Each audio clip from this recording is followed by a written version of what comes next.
the side in my monitor. I won't be looking to the side while we're going, but I've got multiple monitors set up. So if you're ever wondering why someone on a Zoom is looking kind of sideways, that is probably why.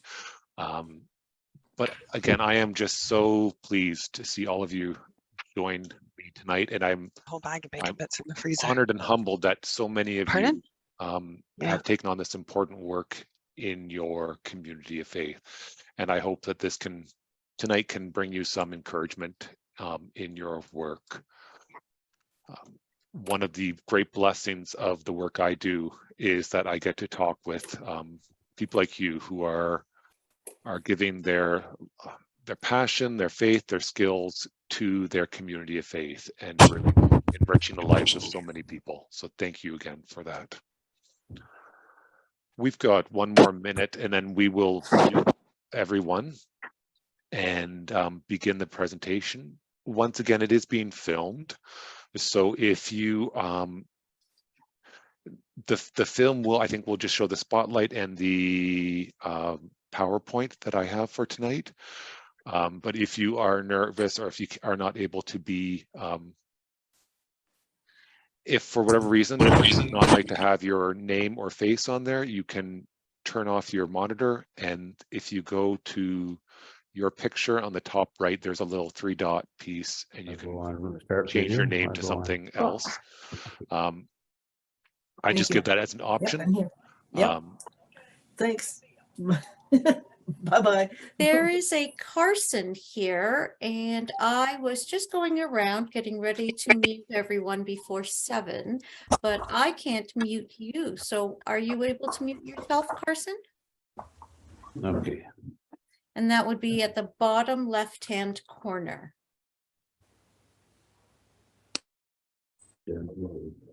Is there a Carson here?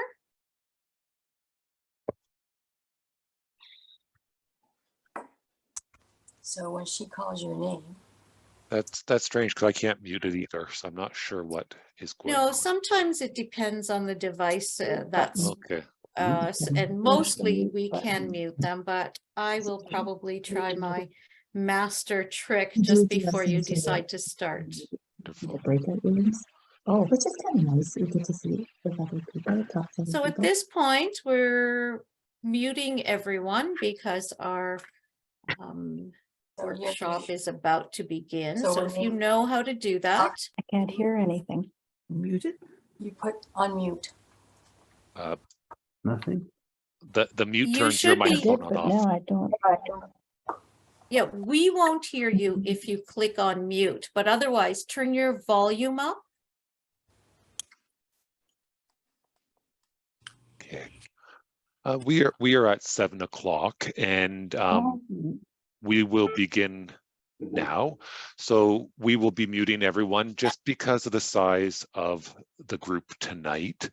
I'm also a person who I can't focus on a presentation and the chat box. So please use the chat box if you need technical help from Patrima. Otherwise, I won't be able to answer questions through there. It's just, it's not a skill I have. Some people are able to multitask like that. I need to focus a little more. So we're going to be muting everyone. Some people we may not be able to mute, and then Patrima will, if she's able to, she'll mute you. If not, she can send you a message asking you to mute. But once again, thank you, everyone. The video is going to be recorded, and this is the spot where it is going to be recorded from when you go and click on the link. So hello, everyone, and welcome to this Ministry and Personnel training session. This is the M&P, the basics, or M&P 101. I don't think I came up with a name for it. I think Patrima put a name to it on the registration.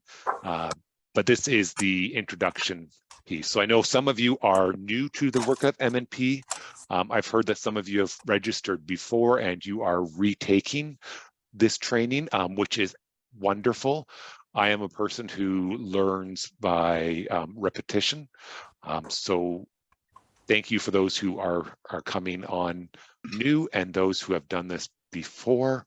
My name is Micol Cottrell, and I am the Minister Pastoral Relations for Antler River Watershed, Horseshoe Falls, and Western Ontario Waterways Regional Councils.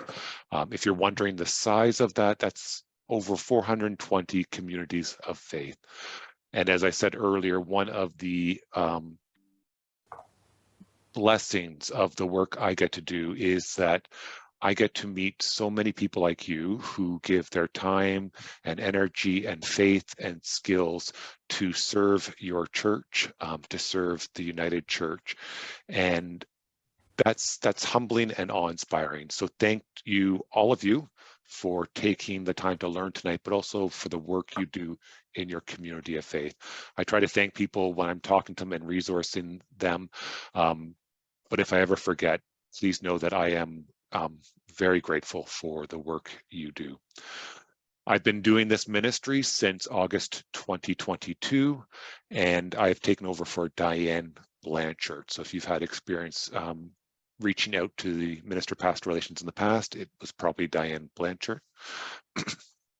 Prior to shifting into this regional council ministry, I served in congregational ministry for 15 years in 3 different pastoral charges.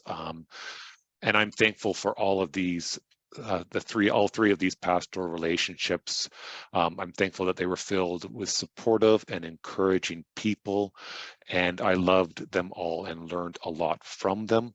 I also share the story of them because they helped me lead this ministry that I have. So when you work in your church, you are inspiring people to do great things, and that was certainly the case in the churches I served.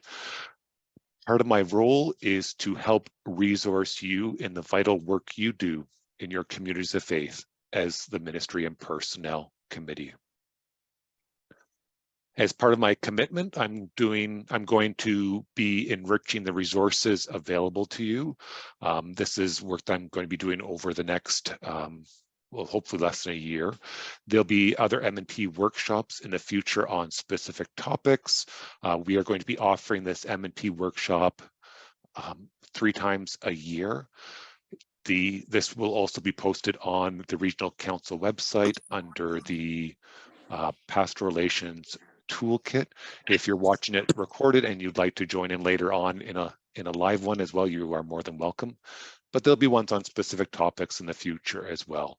There is already one posted on lay employees, and I invite you to watch that one if you want to learn more about how M&P works specifically with lay employees and some of the rules and regulations and best practices for that. I'm also hoping to do one on annual reviews in the future as well, and some other topics.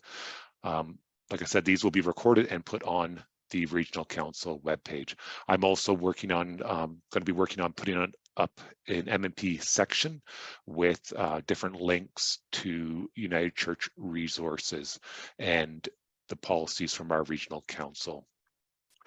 My hope eventually, and it's going to take a little bit of time, but my hope is that we'll also be able to have an M&P check-in in the future.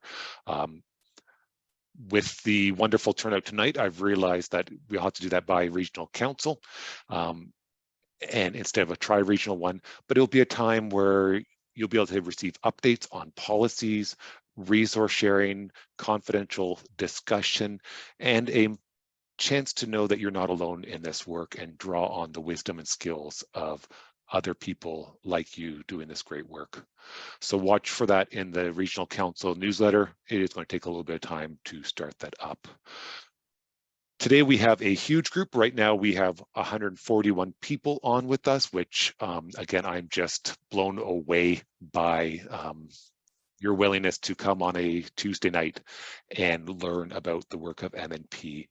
Unfortunately, this means that we can't do a lot of discussions in the large group. There will be one breakout group tonight where you'll be able to chat in a smaller group, but we won't be opening up to large discussion.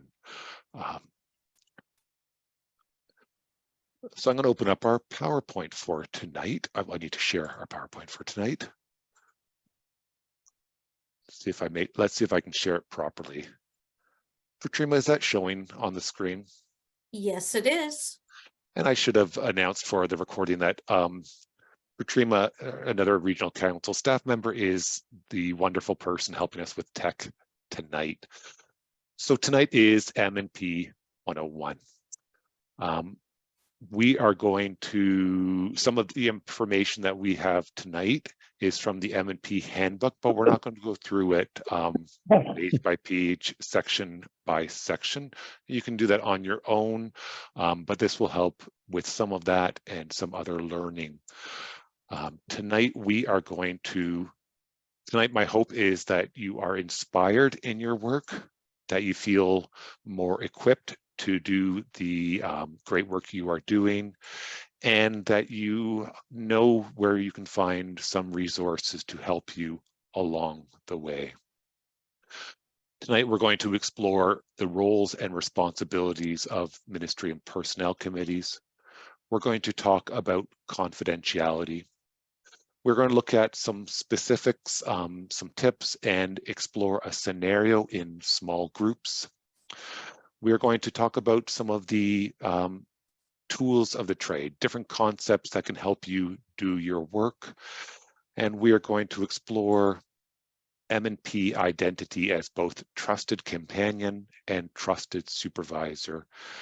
And we are going to talk about where you can find some resources. Hopefully we'll fit it all in the 2 hours. If not, we'll go through as much as we can tonight, and the other information you'll be able to find later on posted on the website. As we begin tonight, I invite us to listen to Holy Scripture and to center ourselves in this time. And our reading is from the Gospel according to John chapter 13, verses 34 and 35. And this is Jesus talking to his disciples at the Last Supper. I give you a new commandment, that you love one another, just as I have loved you. You also should love one another. By this, everyone will know that you are my disciples, if you have love for one another. For the word of God is Scripture. Among us and within us, we say thanks be to God.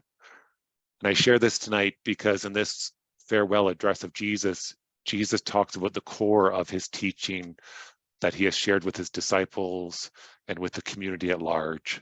He says the greatest commandment is to love one another. It's through love that we grow as disciples in the church. It's through love that we feel empowered and supported to both share our gifts, the wonderful gifts that God gives each of us, and to receive those gifts of others, to know that we are beloved of God.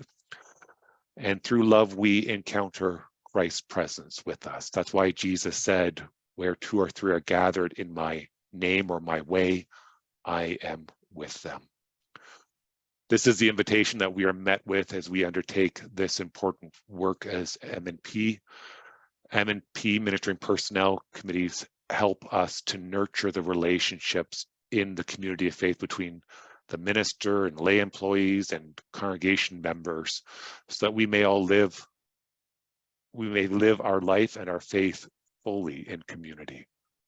So friends, let us join in prayer. Let us pray. O holy God, ever present and ever known in relationship, we are thankful for this opportunity to come together, to feel supported and encouraged, to be reminded that you are working through each of us as we care for your church and enrich the relationships between minister, lay employees, and congregation members. Guide us, inspire us, empower us, equip us, and lead us in your love, your joy, and your justice. Amen. So throughout my ministry, I've been involved in pastoral relations work, and I've been a minister serving in congregations until this August. And part of my experience in congregational ministry is brought about to me an important reminder of why the work we do in ministry and personnel committees is important. I always knew it was important. I always knew the role of, if there's concerns, to raise those. But one of my big aha moments was in one of the congregations that I served. And as I said, I loved all my congregations that I've served. It was a friendly, caring, smaller congregation. The congregational culture, like the culture of a lot of churches, was that in the sanctuary, people were quiet. They took things in, but there wasn't a lot of loud responses. This church was an introverted church, and I can appreciate that as an introvert and someone who values quiet and reflection. It was such a quiet, introverted church that even when I led my first Holy Humor Sunday there, it took several minutes for the first person to come up to share a joke. And people sat silently, and if they laughed, I couldn't really hear it from the front. And this isn't uncommon in many of our congregations. Many of us, myself included, like quietness and the simple act of taking in worship. I was going through some stuff in my own life at the time, and that led me to really struggling with a sense of whether my ministry with this church was effective. Again, it was me working through my own stuff, but I thought it was, but I was struggling with that. And I shared this with a trusted companion about what I was going through, and that person said, well, how do you know if you're doing well if no one tells you, or if there's problems and no one tells you? And that was an aha moment for me. It was a reminder that one of the core pieces of M&P's work is because we need a sounding board. We need someone to check in with to see how things are going good or bad, what needs attention, what needs improvement. So I asked the chair of M&P about how things were going, and it turned out things were going well, that people enjoyed even the Holy Humor service. It's just that people were quiet. And again, that was the aha moment, that M&P, the handling of conflicts and concerns is an important part, but M&P is also the place where ministers and staff can check in with trusted individuals who know the congregation well, who know them well, who know the work they do well, and give honest, loving, helpful feedback to help work through issues that arise. M&P is a great and vital part of the life of a church and the life of the church as an employer. So you've been entrusted with this important part of your community of faith ministry. I hope as we go through things tonight, you don't feel overwhelmed. And if you do, that's okay. I feel that way lots of times. But know that you've been entrusted with this work, that your congregation has seen the gifts and skills that you bring. Your work will be reactive as you assist where there is problems and concerns, and it will be proactive, helping to nurture the relationship and work environment of your community of faith. And I am certain that you'll be wonderful at this. And the reason I know that is because you're taking the time to be here tonight or to watch this video later, and taking the time to learn and find out where the resources are, and to know that you're not alone in this work, that you have resources you can reach out to and me that you can reach out to. So I hope that you know that as you do this work, that you are supported. And again, thank you for the work. So let's take a dive in tonight. But first, as we look at some of the roles and responsibilities, but first I want to talk about wearing hats. We all wear many hats in our life. And this applies to you in your work as a member of the M&P committee, because you are a worshiper, you're someone who receives the ministry provided by your minister and the work of the staff at your church. You are also the trusted companion and trusted supervisor of your minister and your staff. A helpful practice that I heard around the work of M&P is that because we wear different hats at different times, sometimes we will need pastoral care, and sometimes we'll need to raise concerns. Sometimes we'll need the work to receive the work of lay staff, and sometimes we'll need to provide support to them. So as you're doing this work, be clear about what hat you are wearing at the time.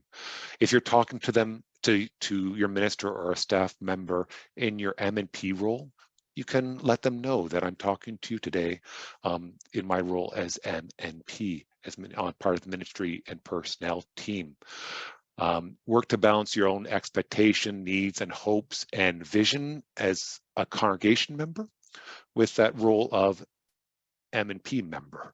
So sometimes you may have to take off your congregation member hat for a while in order to put on your ministry and personnel hat, and sometimes you're going to have to take off your ministry and personnel hat so you can be the congregation member that you are as well.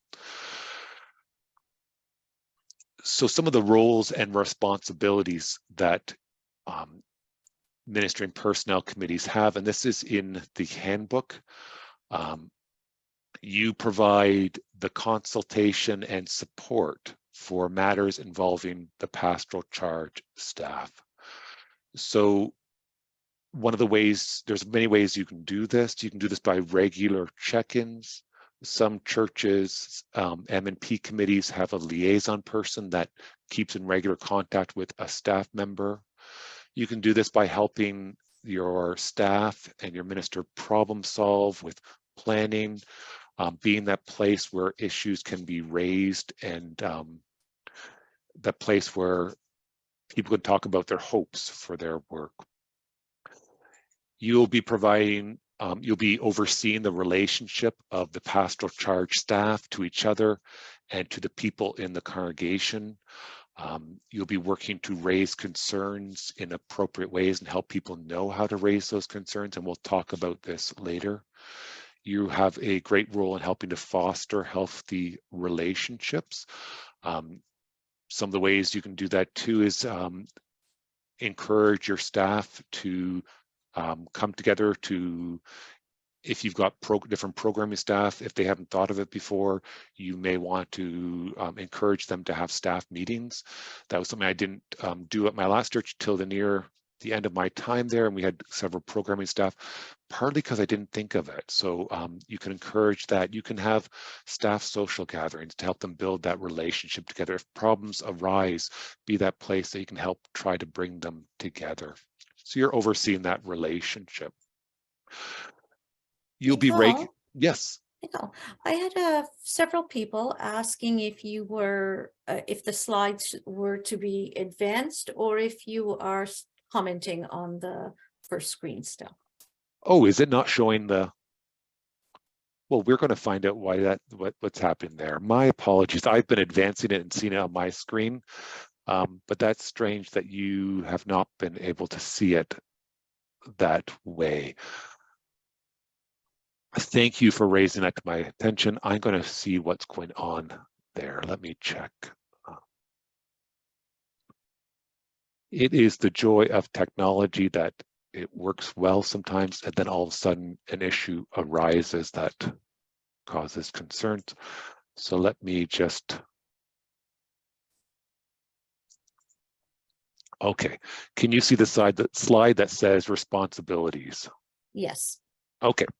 If anybody can't, let me know in the chat, or you know, maybe I won't be able to see everyone. I can see it. Okay. Good, thank you. My apologies. If you want to see what the slides before looked like, there's the different hats you wear.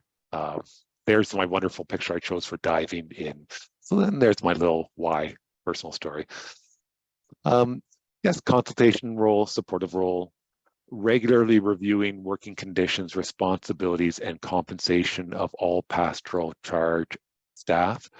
Every fall, a new salary schedule comes out for ministry personnel. So you'll want to know that and give that information to your governing body and treasurer to update the salary for your minister. If minimum wage goes up, and you have staff that are paid at minimum wage, you'll want to bring that information as well and help the governing body remember to keep in line with that. You can help with the workplace health and safety by asking your staff if there's any concerns around safety. One of the things I know in my last church, one of the conversations that we had was around whether to leave the door unlocked or locked, because we had a lot of people come in and into the church, and there was times where us who are on staff were sometimes there by ourselves. So we had to talk about, you know, are we comfortable with that? These are the kind of the health and safety pieces that you can be part of. In the working conditions, it is helpful to have conversations with staff about their how they're working within their time frame, and if they're not able to work in their time frame, to explore what's going on, what needs to be in place to create that healthy balance of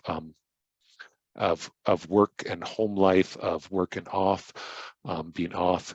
And, you know, if there's concerns that jobs can't be done within the hours provided, then that position description needs to be adjusted, or if work's not being done in a timely manner, then that needs to be addressed as well. You make recommendations as needed as a result of these reviews to the governing body. MMP is not a decision-making body. It brings recommendations for holidays, continuing education fund, position descriptions to the governing body. For example, that issue of, you know, if you are a church that, and through MMP, you are talking about health and safety and locking doors, you'd bring that conversation to the governing body. You are the ones who help revise position descriptions of the pastoral charge staff. And again, in the revision, you have the conversation and then bring it to the governing body. The position descriptions are excellent tools to help clarify priorities, work and accountability, hopes and plans by the minister or staff members. Position descriptions also help prevent position creep. We've all seen this happen in our lives, whether that's in our volunteering or in our work, where you have certain areas of responsibility that are part of your position, and then things get added to it. For example, if you have a custodian and the person who does lawn maintenance and shoveling is no longer able to do that, so you add, well, can you put salt on the walkway and shovel the walkway before church? And then can you shovel the walkway every day? And then can you cut the grass as well? That's position creep. If you add positions, have that balance. It's also easy for ministers and staff to add work to their roles and to take on too much. So M&P can also help not only staff become overworked from outside, but also help staff manage their expectations about what they need to do, or their feeling of responsibility for what to do. And that's where those regular check-ins are helpful.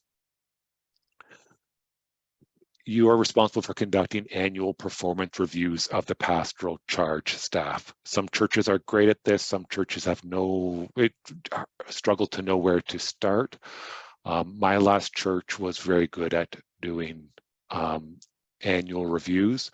They can be intimidating for everyone, but they can be a place, once it's done well, that is encouraging and supportive. There's information in the handbook about how to do that. So I invite you to do them, find out how you're going to be doing it. Nothing should be a surprise. Don't save up all your concerns until an annual review with a staff member. You can review the position descriptions at those meetings if you would like. That's what my last church did. And as a minister, it was really helpful to look at my position description once a year, to look over what the year was like and talk about that. What areas were going well, what areas needed more focus, or what areas were no longer relevant for the position description. You'll also be ensuring that you'll be encouraging and ensuring that the that continuing education is used, that taken advantage of. You can have the conversations with the minister, and if you have continuing education for staff, about using it, about what do you want to use your continuing education on this year, to come up with a plan. You are the ones who take the recommendations for time off for continuing education and accessing funds from the continuing education fund to the governing bodies. So ideally, and how it's supposed to work is, if your minister is accessing continuing education time, they bring the request to you, you bring it to the governing body. Sometimes that's just a flow of information, but it's always been my practice because it helps M&P remember that that's part of the work they do. Sometimes people are not great at taking continuing education and taking advantage of that. So sometimes it might be saying you need to do that. Talk about if there's continuing education for your lay staff. There is a wonderful church administrators retreat in Ontario. The administrator at my last church went to that regularly, and she always came back energized and with new ideas from that time and connected to others doing the same work that she does. And holidays as well. Help ensure that your minister and staff take their holidays. We all need the time for renewal and refreshment. I think many of us saw in the pandemic the temptation for some people to just push hard and push through, and that can lead to stress and burnout. So help remind your staff about holidays. I work now, my employment's through the regional council, so I get a notice from the general council a couple times a year about here's my days left in my holidays. So that's another thing that you can do if you would like. And you'll keep close contact with the regional council. So anytime you need assistance with something, you can look for the resources on the regional council website. If you're dealing with an issue, you can reach out to me. I've talked with M&Ps and supported M&P committees dealing with anything from, I don't want to say a pep talk, but encouraging them to have a conversation with a minister about an issue that they just needed that, yeah, we can do it type conversation, to conflicts that a facilitator needs to be arranged, or that the Office of Vocation needs to come in to have a conversation with the minister.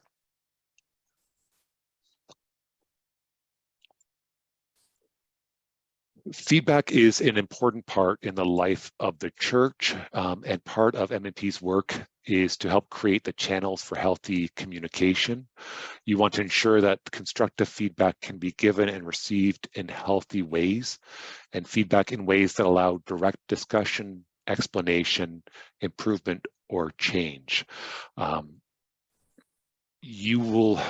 You have a great role in ensuring that everyone in the community of faith understands how they can raise issues, whether that's a concern, whether that's a complaint, whether that's things are going great and we want our staff member to know.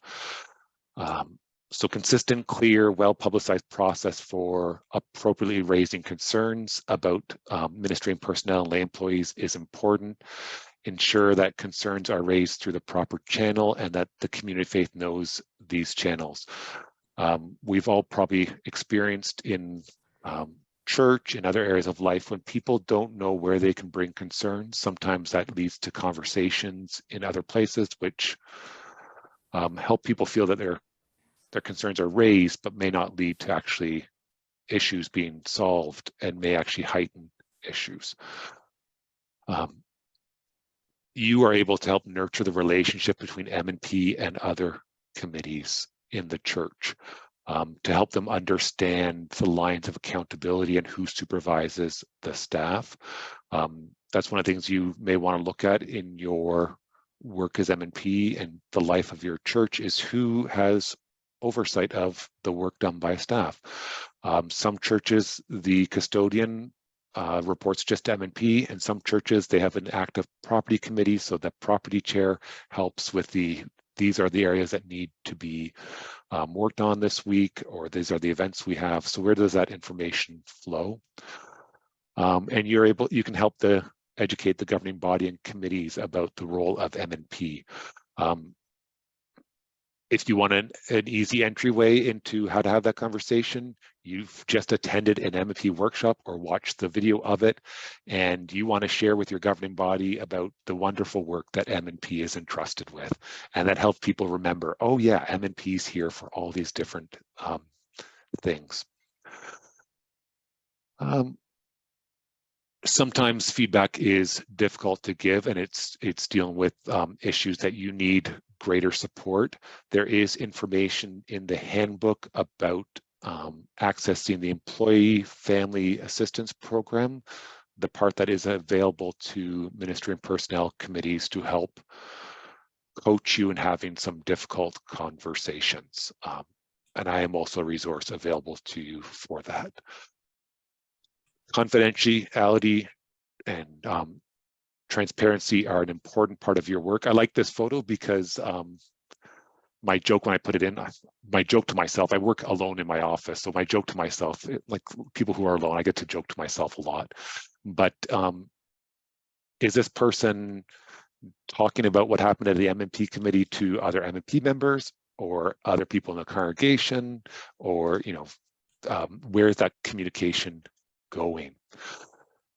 Confidentiality is vital in the work you do. It's also balanced with that M&P is accountable to the governing body. There are three components that are vital to this area of work for your M&P. There's privacy, honoring an individual's control over how and with whom personal information can be shared.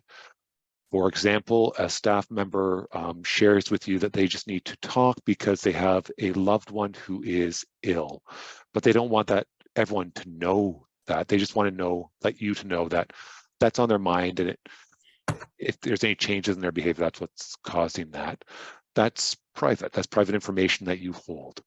Confidentiality is information gained in private discussions that is not disclosed to others inappropriately or used out of context. A lot of the discussions you have as an M&P committee are confidential, and that's what's said in the group stays in the group. And this allows people to freely talk about private or controversial issues without being held to account beyond the group.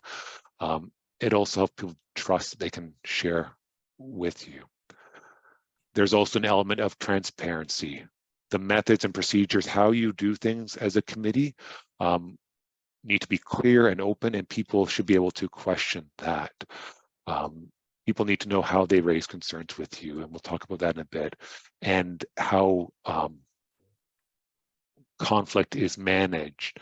And people should be able to ask questions and raise concerns about how those how you go about that work. It is important for you and your committee to talk about confidentiality and your shared agreed upon standards of confidentiality, and to also share that with your ministry personnel and lay employees, with the governing body and the community of faith. There may be people in your community of faith that don't know what confidentiality around your work involves, so it's helpful to share that. In your work, though, there are certain things that you have to share. This applies to anyone in Ontario. We all have a duty to report. If someone is going to harm themselves, if someone is going to harm others, or there is a sharing that child abuse is happening, we all have a duty to report that to the police and the relevant authorities, even if someone says, please don't. You can't keep that in confidence. Also, while you do your work, please minute your meetings. Take notes about concerns that are raised, how they were discussed, how it was received, what action was taken.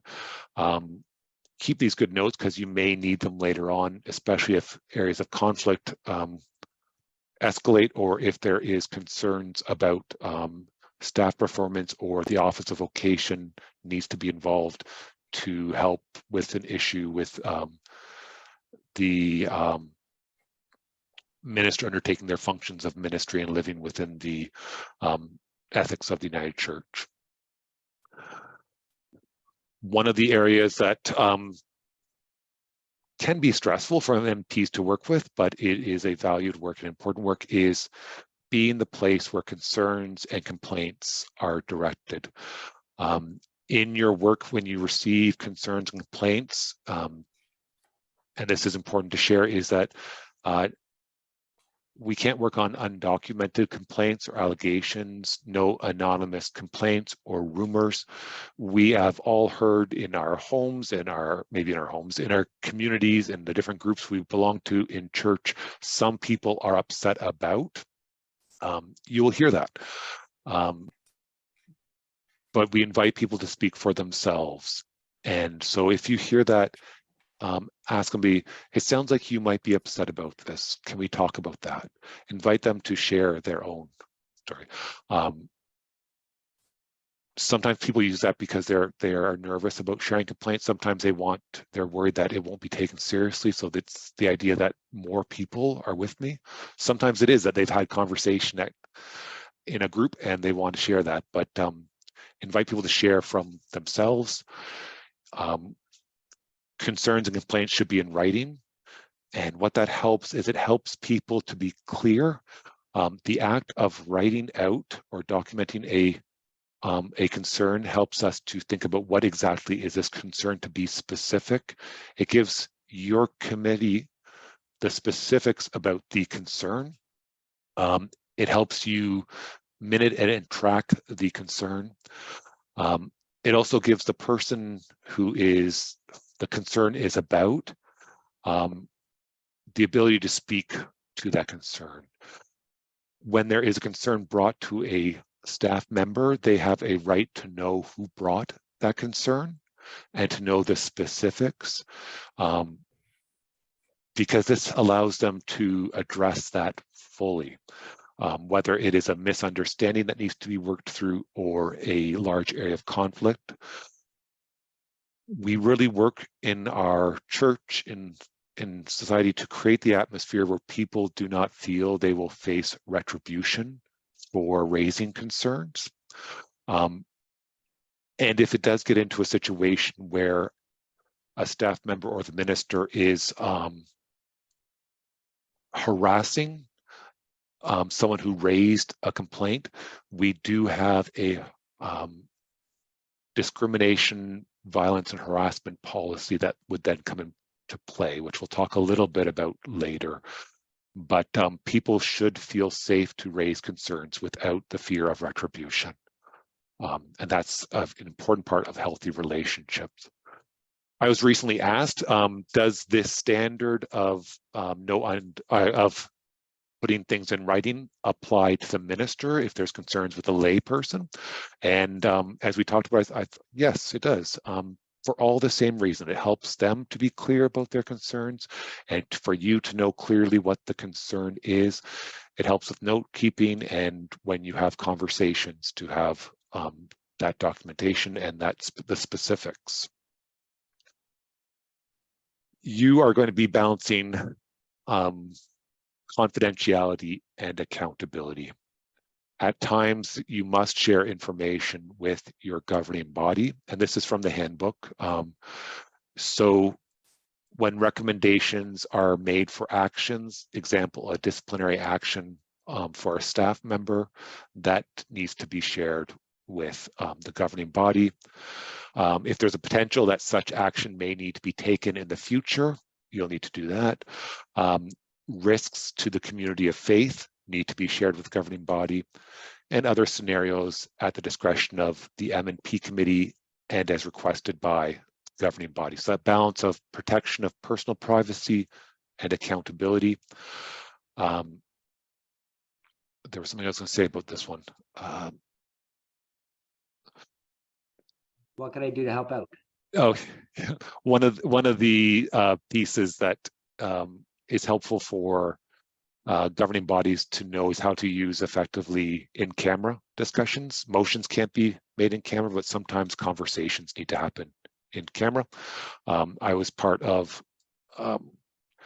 a committee at a university where a issue of not copyright, what's that, plagiarism against a staff member was being raised. So the conversation happened in camera, the motions came out of that conversation. That gave some freedom to share without it being in the minutes. So that's something your governing body will want to know a bit about. You may not need to use it, but it's good to know about. So I invite us to just have some fun for a second. If you need to stretch to do so. I said we weren't going to use the chat, but you're welcome to use the chat at this point to share. Don't use real examples, but what type of information would you not share with people? Sometimes it's helpful to think about what you would not share. So just have fun brainstorming, being a very bad M&P member and sharing publicly information that you wouldn't share. Don't use real life examples and don't name names. But for example, you wouldn't share if a staff member was saying that they have a health concern that is not public information to be shared. I'm not seeing the, don't know if people are in the chat. Okay, it's just, I see nobody chatting, that's okay. The chat, just to include everyone, the chat can be found along the lower bar. And if you do not see it along the lower bar, it will say more with 3 dots. So if you don't already see the chat function, click on the 3 dots and you should be able to bring it up. Yeah. Diagnosis, relationship issues, don't share domestic abuse. It would not be appropriate to share employees' families issues. Yeah, mental health issues, rumors for sure. Money.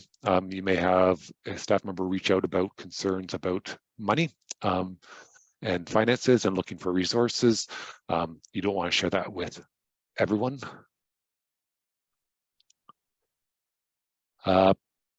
Personal marital problems, personal salary information. Yes. Salary information in Ontario, I just learned this a couple weeks ago, is private information. So you need permission to share someone's salary with others. So one of the things you may want to do as M&P is encourage your treasurer when they do the budget to put staff salaries together. The governing body will know the salaries for those people. The congregation will know the salary of the minister when they do the call or appointment forms, but you don't want to be sharing the person's salary, because if you are doing that, you are breaking privacy laws in Ontario. Okay, we'll leave that. You can think of other examples. I find sometimes it's helpful to think about what you wouldn't share to realize, okay, yeah, that makes sense. Or to think about how you would not act in a situation. It's important for transparency, open communication, not surprising people is important. So before information from M&P goes to the governing body, you want to consult with the ministry personnel and or lay employees affected. There may be occasions when the matters are reported by M&P without the person's agreement. You may be raising a serious concern that about a staff member or about the minister with the governing body, and that minister or staff person says, no, that's not what happened, but you've got documented that's what happened. They don't have to be in agreement with what you share, but they have the right to know that you're going to share it. And reporting only happens after the M&P committee has tried to develop a consensus on the issue and has given prior notice to the ministry personnel or lay employees involved. Again, no surprises. One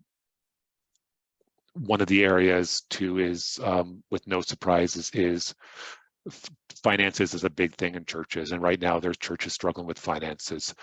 That should never come as a surprise to your ministry personnel or staff. Or, you know, if a conversation is going to be happening about having to reduce staffing, that you want to handle that really carefully and well and with respect and care. Some churches have liaisons for staff or the minister. These can be great. My last church, all my churches have had this, but during my last church, during the pandemic, my liaison, as well as all the other staff liaisons, checked in monthly, knowing that the pandemic caused a lot of stress, a lot of change to our work. So it was a monthly check-in, often just, how are you doing? And how's your family doing? And if there's any resources needed, how can we help you? The liaisons are not an advocate for the staff or minister. They're that bridge of communication and a personal connection.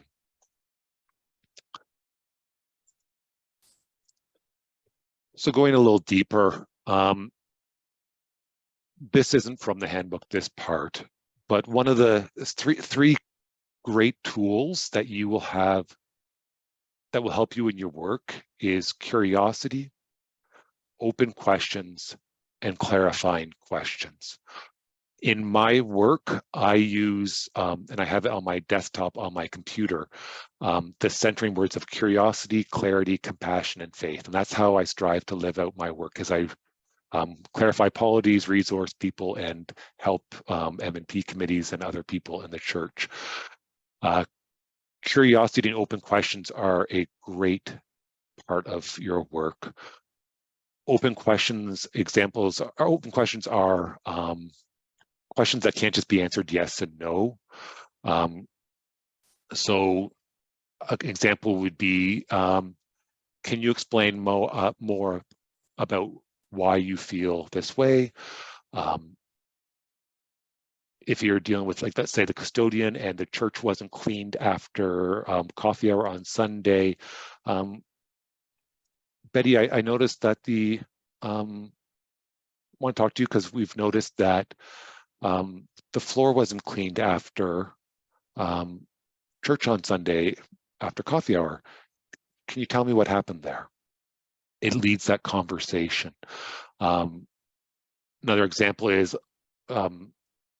or using the clarifying questions, help people know that they're being heard. An example, this would be, if I'm hearing you correctly, you are saying that when Fran stands around watching you while you are working, it feels like you are being criticized. Is that correct?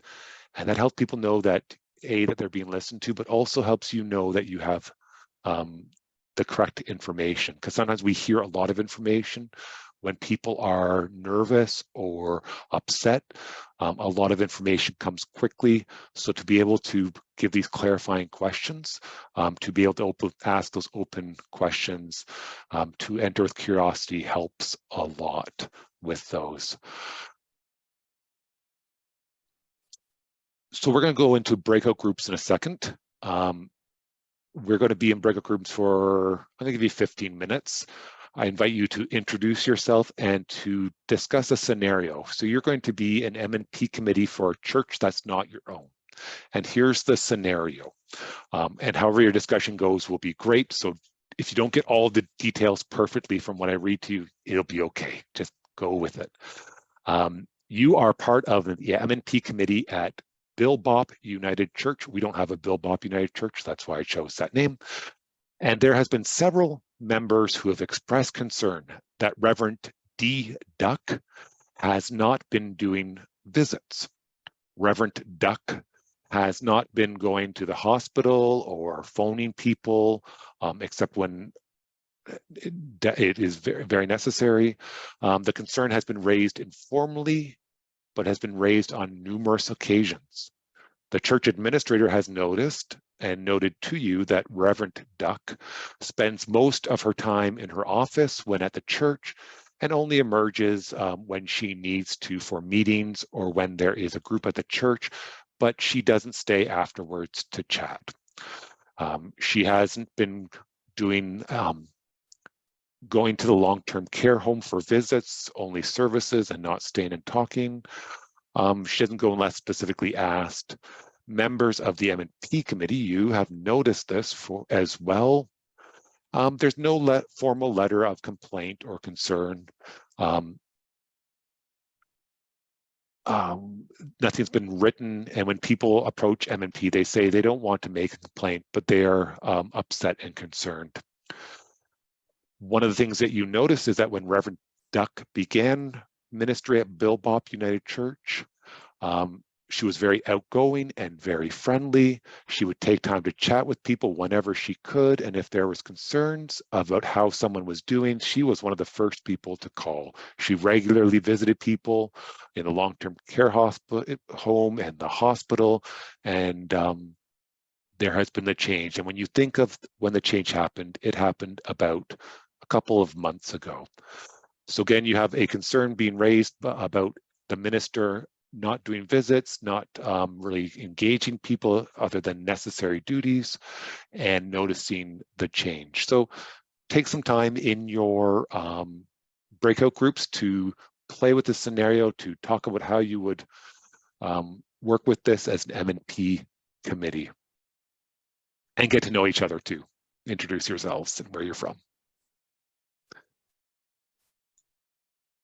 So Patrima will send you out into breakout groups now.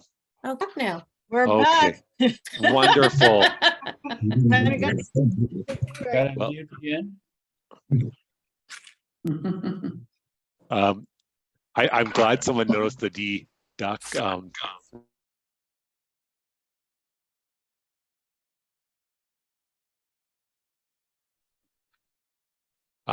You can write some of your insight into the chat if you'd like to share it with other people, and fill up that chat, and people can flip through to say like. I'm glad someone noticed Donald Duck. I brought up my Donald that's on my shelf because that's probably who inspired that, because I choked to Patrima. Well, I hope I spoke clearly enough and that the closed captioning caught the word I was using.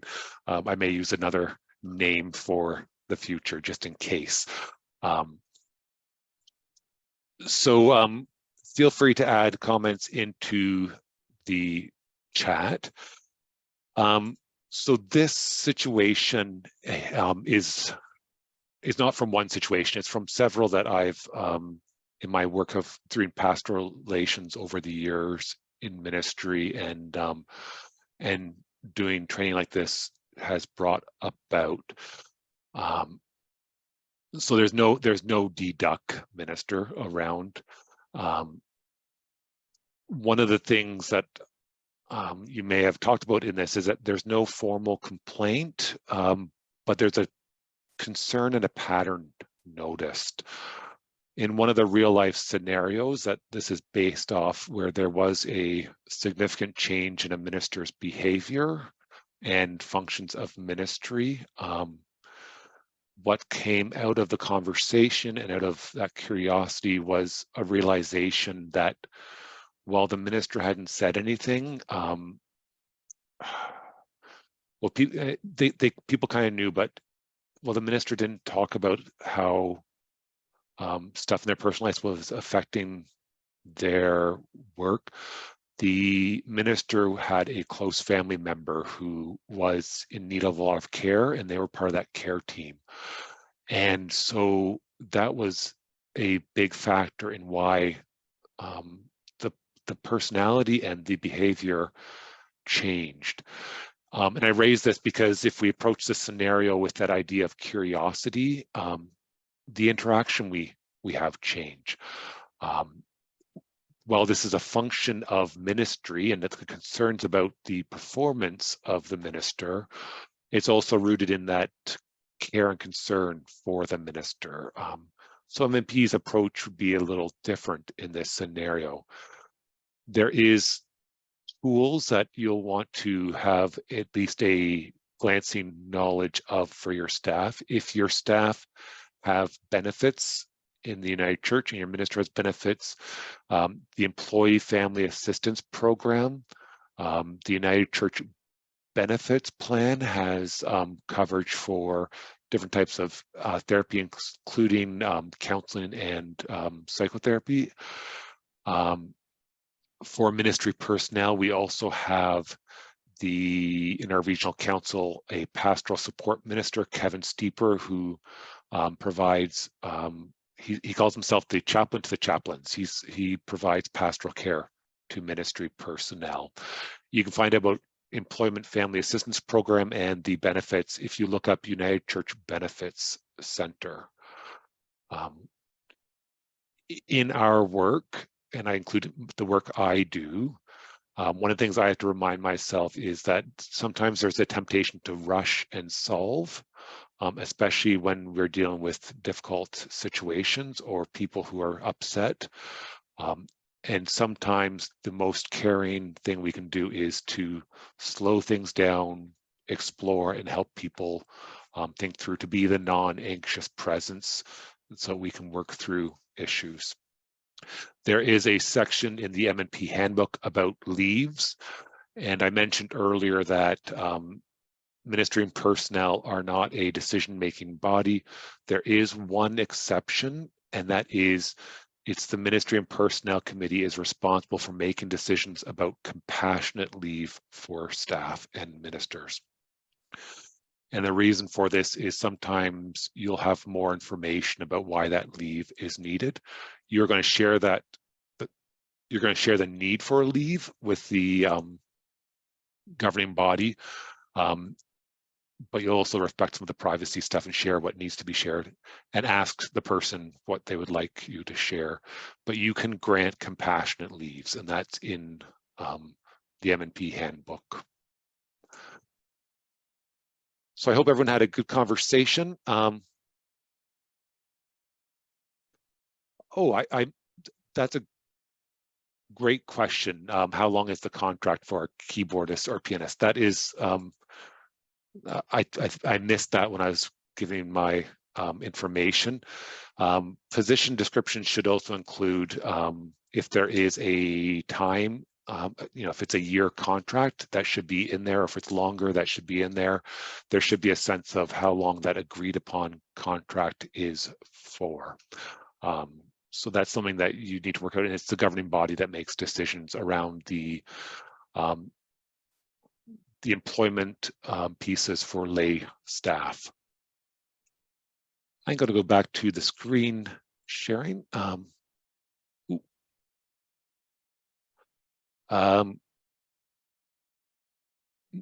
Staff over 14 hours are required to be on the benefits plan.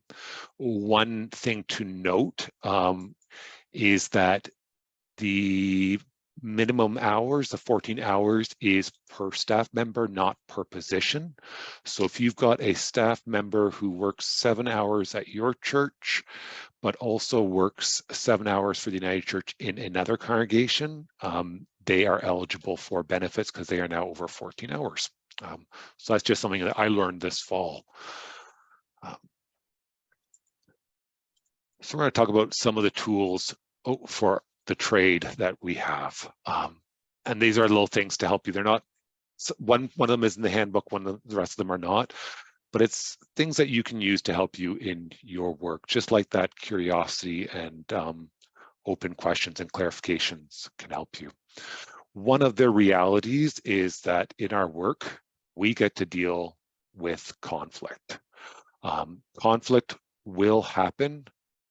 Conflict can be frightening or seem overwhelming. I don't know how many of you hate conflict. I know I do. My natural tendency is I don't like it. And in the fight, flight, freeze, I like flight and freeze. I like to avoid conflict. But because I'm in ministry, because I'm alive, conflict happens, and I have had to learn how to work with conflict and remind myself that conflict is natural, it happens, and when conflict is handled well, it can be an opportunity to grow and build stronger relationships. And sometimes conflict also leads to a change in the relationships we have that may be hard, but may be needed. If you're looking for some resources on conflict management, a great resource is, she's in Ontario, she works with churches, she's a consultant. Betty Preece has written a book, The Space Between Us, and Betty Preece is one of the founders of Credence Company, and they offer courses through Conrad Grebel. A lot of ministers have taken courses. I've also been in courses there with M&P members or equivalent in other denominations or chairs of boards as well at that. The M&P handbook talks about the 4 levels of conflict resolution. There's the informal level of conflict. That's when people do not have all the information, and an easy sharing of facts and conflicting viewpoints is enough, often enough, to achieve clarity and to restore the relationship. Level 2 is when there is a disagreement about how things are done. That's where problem solving and brainstorming together can be helpful. It can be a helpful method to encourage mutual input in how the committee or group or team or minister and congregation member are going to work together and proceed together. Conflict level 3 is when there's difference in why we do things we do. 2 is about how we do things. 3 is about why we do the things we do. And this requires a deeper conversation, attention, and possibly an outside facilitator. When we get into the why, sometimes that can deepen conflict. Micol, Yep. Somebody was asking the name of the author. Oh, yes, I'll type that in there. Okay, and are the slides working? Is it not showing again? What are you seeing? Lions or Yes, tigers. Then we're Okay. on the same screen. Okay. Okay. Oh, I forgot to advance it. My apologies. There you Okay. go. Oh, you are the first big M&P one. So by the time I have this done 10 times, we'll be super smooth. So thank you for reminding me of things like the slides not going. Oh, and that's the people here. Thank I'm you. just translating for them. It's great. I appreciate knowing when something's not moving as it should. Level 4 conflict is when there's disagreements over closely held ideas, beliefs, and values which are in opposition. This can be really challenging. And while challenging, this 4th level is where relationship can continue with common ground is discovered. And there's some skill in that. When we reach level 4 disagreements, that closely held ideas, beliefs, and values are in opposition and causing conflict, that is sometimes where an outside facilitator is helpful. I have a list of, and so does the congregational support minister, of United Church approved conflict resolution facilitators, which work with congregations to work through conflict. So if you're reaching a conflict that is not easy to solve or you need more resources, reach out to me. Sometimes conflicts can be handled in a more informal environment. Some issues can be solved in-house and through conversation or encouragement or coaching. Some need managed conversation with people who are specially trained, a more formal conflict resolution practice. And again, those are available to churches. We have a list of people churches can hire to help with that work. When there is concerns being raised with an individual, whether that's in times of conflict or performance, people are invited to bring a support person with them and should be told that they have this right. It's important to know that that support person is a silent supportive presence, and they're not there to weigh in on the concerns or to control the flow of the meeting. They do not speak for the person. Again, they're there for support, not as an advocate. When looking at areas of conflict, it's important, and we're not going to go into great details about this tonight, but The United Church has a workplace discrimination, harassment, and violence response policy. I'll throw that link into the chat and show you where it can be found tonight. This policy is in effect for ministers and congregation members. As MNP, you'll hear words like harassment and bullying and discrimination. Those will come up, and this policy has the legal definitions for that, and it has what happens in those situations. The church does not expect ministry and personnel committees to investigate and work through discrimination, harassment, and violence. The policy puts people make the complaint to our executive minister, Cheryl Ann, and it goes through the executive. People are appointed to investigate and to help work through these situations where possible. So if you're hearing someone talk about being discriminated against or harassed or violence in your church, you'll want to know where this policy is. There's also a poster that can be posted in your church where people can find, showing where people can find this information. And it's helpful to help your governing body and your staff know about this policy, so that if it's always helpful to give people resources before they need it, so that if someone needs this, they know that that exists and know the proper channels.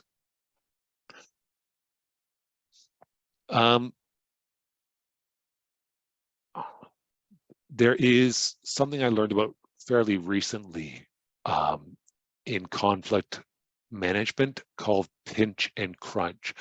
And we're going to watch a video from YouTube. So if you're watching the recorded version, you're not going to be seeing it in the recording because we're not going to copy it and then put it into the recording. But if you look up on YouTube, We Love Conflict, Pinch Crunch, you'll find it on there. So We Love Conflict, Pinch Crunch. So I'm going to share that and hopefully do it properly so you can actually see it. And Patrima will let me know if it doesn't show. So you should be able to see the pinch crunch slide again if it's working properly. Can you see the?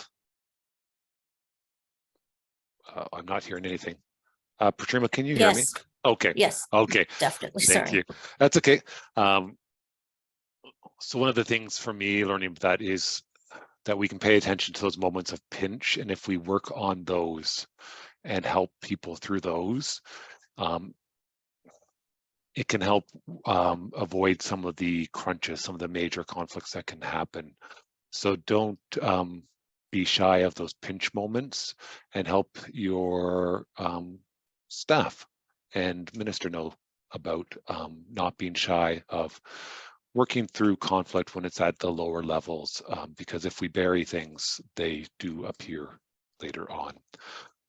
Someone asked in the chat about advocates, MP liaisons not being advocates. And part of that is sometimes MNP liaisons begin to see their work as just defending or standing up for or always taking the side of a staff member.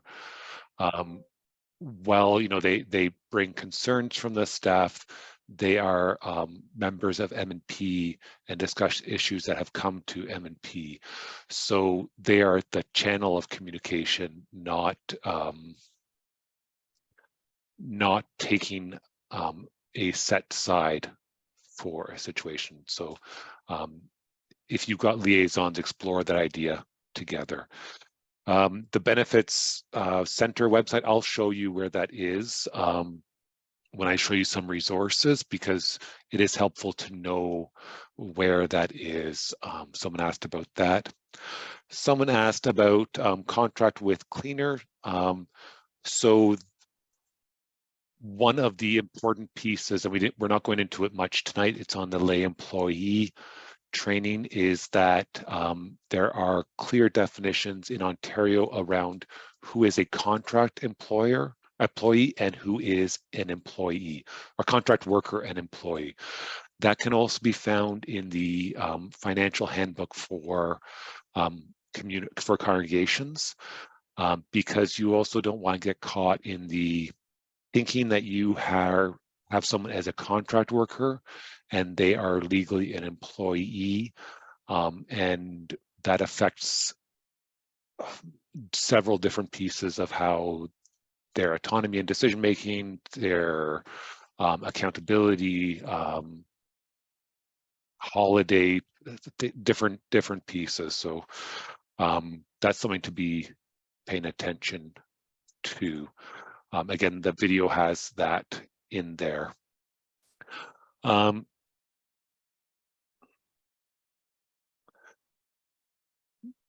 One of the other tools that can be helpful is something called triangulation. This is something that I learned about in school, and I see it at play a lot in church and in life. So this is a situation where, let me see if I can get the little highlighter out. Pen.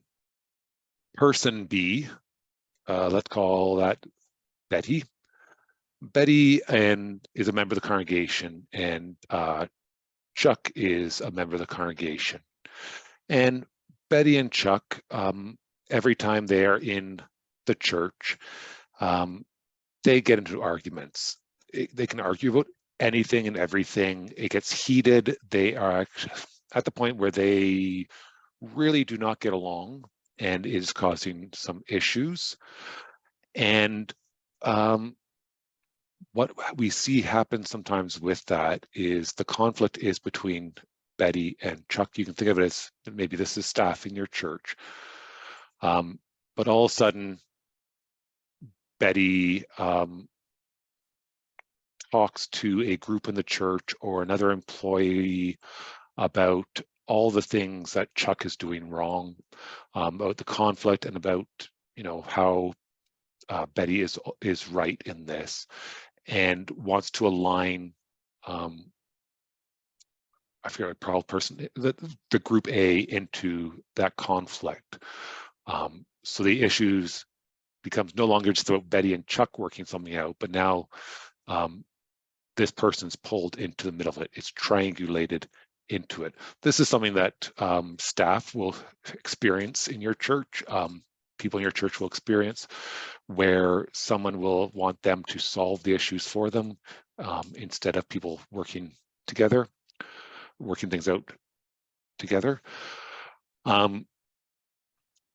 As M&P, you are part of the triangle. You are in that A position where you will experience conflict between people, and your role is not to take a side necessarily, but to try to help them work that out.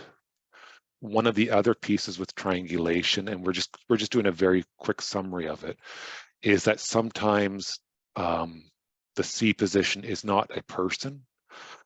I was at a retreat where a conflict happened because that retreat had a social time at the end of the day, and there was alcohol. And one person was quite upset with the group and ended up leaving. And in conversation later, one of the organizers was able to work out what had happened. And the person who was upset, the issue was that they had a loved one who had serious had addiction issues and was in treatment and saw the effects of that. So they were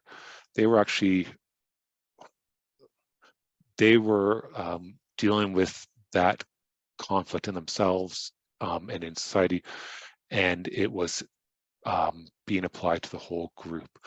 So that's just a summary of triangulation, but the key thing is that you are part of the triangle in a healthy way, and you want to be part of that healthy way where you're not just pulled into sides, but you're in the spot where you could help people work through issues or find the resources to work through issues, or encourage the governing body to bring in a facilitator to work through the issues.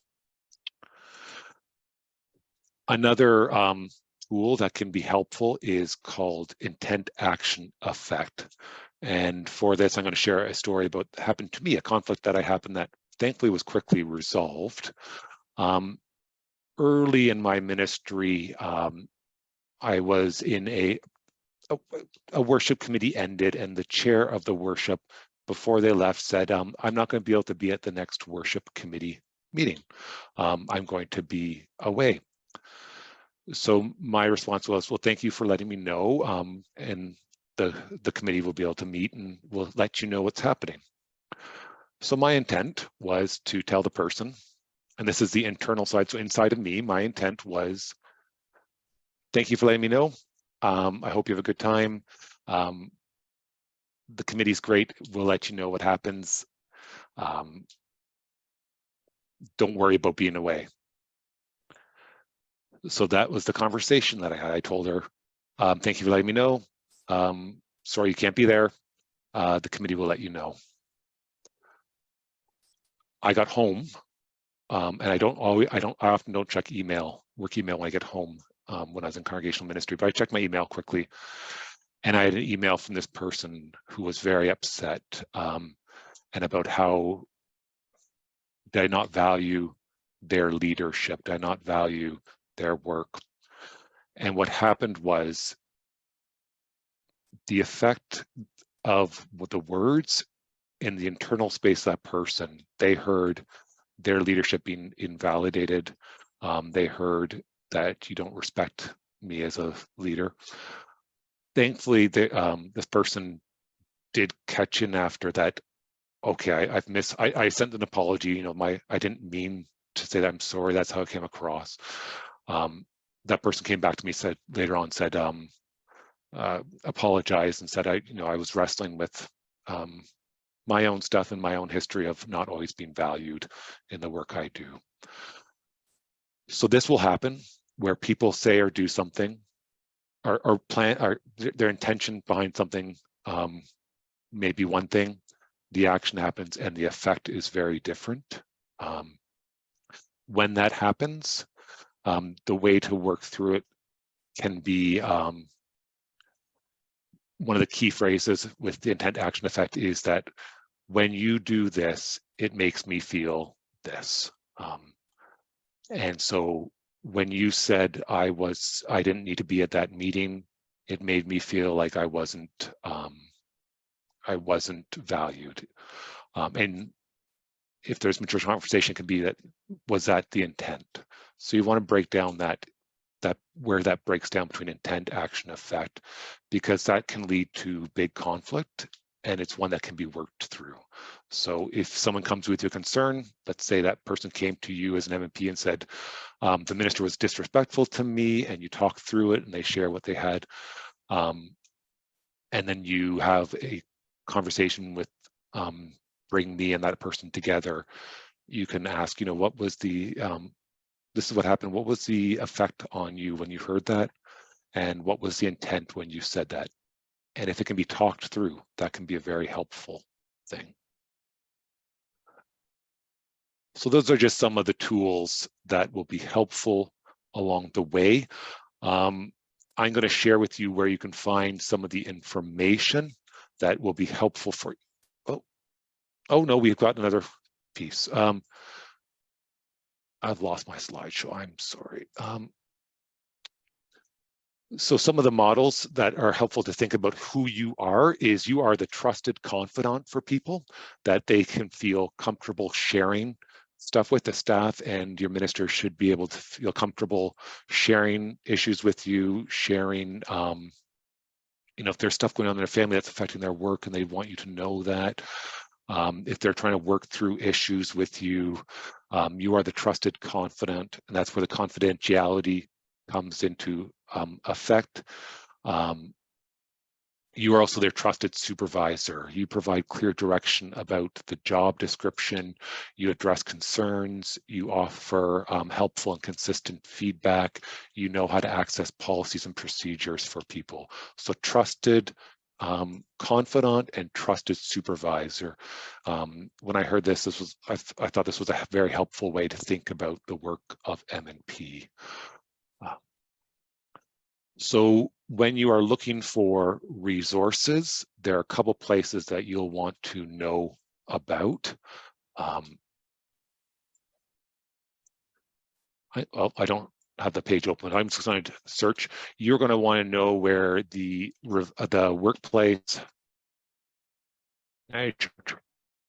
workplace harassment policy. So if you look up the United Church workplace harassment policy, you'll see the revised workplace discrimination harassment policy. You'll get this page. It has the policy in it. So you'll want to take a look over that. I hope to offer training on that at some point as well, but that will go through the steps, the definitions and the steps for dealing with how violence, harassment, and discrimination are handled in the United Church. When you look at it, it looks like a huge document, but there are two sections to it. One is for when there is a complaint against somebody in the congregation, either the minister or a layperson, and one is when there is a complaint against regional council or general council staff. Another piece that you'll want to know is the United Church. Let's just go to Google and start there.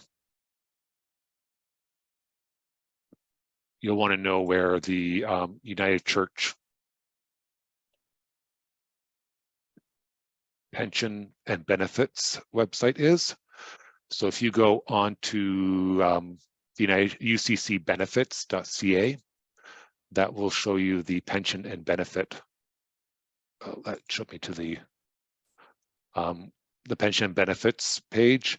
There is a section for tools for employees that has information on the what is available to our employees. Member resources are where they'd want, including the group benefits, and on that page is Employee Family Assistance Program, the different benefits that are available to people, and if you scroll down, I believe it talks about pension plans. So no, there's on there, you benefit members will be able to find the benefit coverage for active members and retired members, which you won't really deal with retired members, you'll deal with active members. And then you'll want to know about the Employee Standards Act. Employee Standards Act, Ontario. There is the government website, your guide to the Employee Standards Act. This will help you know some of the rules that apply to lay employees, including public holidays, hours of work limitations, the right to disconnect is on there, I believe. The United Church recommends that if you are terminating lay employees, that you talk to an employment lawyer so that you know that you are doing the steps correctly. The final page I'm going to show you tonight is if you look up Ministry Personnel Committee, United. So if the United Church has a page for ministry and personnel committees, and in that you'll find the Ministry and Personnel Committee policies, procedures, and practices. That's the big handbook, as well as other resources for ministry and personnel committees.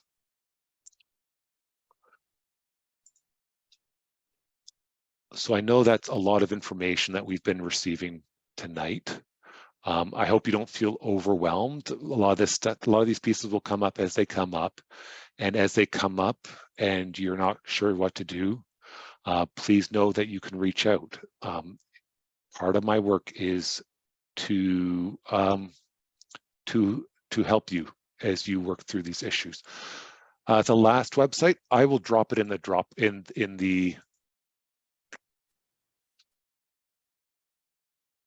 Chat. in the chat. Thank you. You're welcome. There it is in the chat. What I'll do is actually quickly drop all those links, the other links in there for you as well.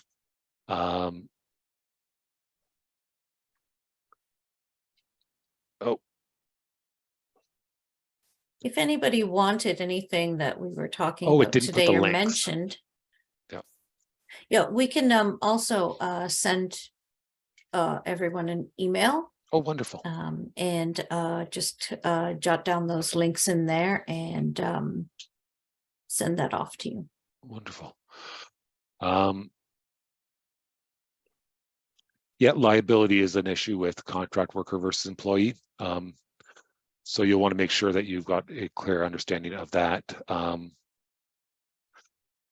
When a person is on a committee and is paid staff member, is that a conflict of interest? No, there are staff who are part of committees. My last church had a congregational designated ministry position for senior support. So they were on the spiritual care committee because that helped with connection to those who were at home and housebound. So it's not a conflict of interest, but you should watch if there are times where conflict can rise from that.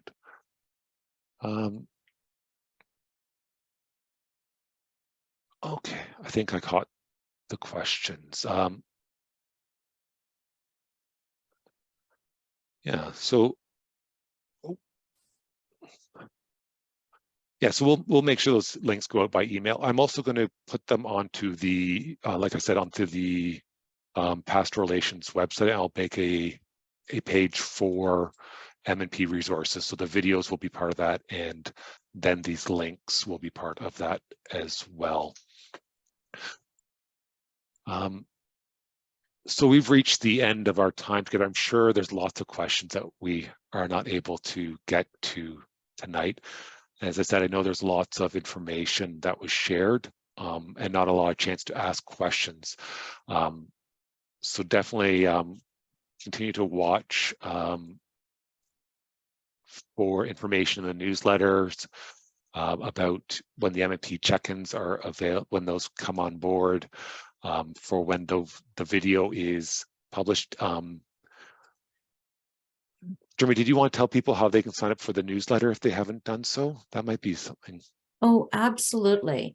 If anyone is not familiar how to get to their regional council's website, because I think we'd be talking about 3 here, please just write something in the chat right now. But if you know how to get to your website, at the very bottom of the homepage, in the bottom right-hand corner is join the newsletter. And yes, you should all be receiving it because we mentioned, not only do we mention, oh, thank you, Micol. They all look, oh, it didn't load all the way. They all look pretty much the same. We have a shared format. So you said it's near the bottom? At the very bottom, all the way down to, yes. So there are different events, but there's also so much just so many different resources, from videos to, keep going, to different events that are coming up. There, subscribe right there. Perfect. And that will be on all 3 websites. And the newsletters contain a lot of information, some that might be pertinent to M&P committees or just to know what's happening in the wider church, and many events that you might want to be part of. Wonderful. And so all the websites kind of have the same top on them. And if you go to the Communities of Faith Pastoral Relations Toolkit, that's where you'll find some of the policies. And there is the webinar that was done on managing lay employees in the church.